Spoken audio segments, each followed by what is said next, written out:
Xiaomi's Mi Notebook Air isn't quite as novel as the company's hoverboard or latest drone, but it does have one thing most other ultra-portable laptops lack: a discrete Nvidia GeForce 940MXA graphics card.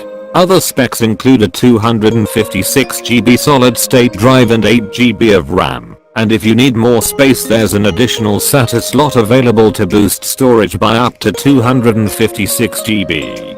Given its graphics prowess, the 13.3-inch Mi Notebook Air has few rivals, at least on paper. Similar ultra-portables, such as the Razer Blade Stealth, rely on Intel's integrated graphics to do the legwork, which means their gaming potential is limited. Xiaomi says you can play games like Dota 2 at 85 frames per second at full HD resolution on its Notebook Air.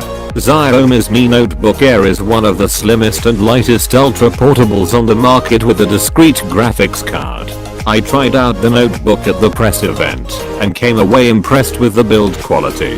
There are some things that could still be better, though, such as the flex of the notebook at the keyboard area.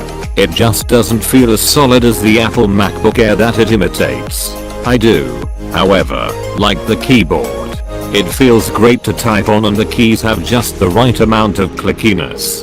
It's definitely a lot better than the Asus ZenBook 3, which I also tried out when it launched in June this year. While the audio doesn't feel hollow compared with other laptops, the sound is blasted through the bottom of the notebook, which makes the palm area vibrate.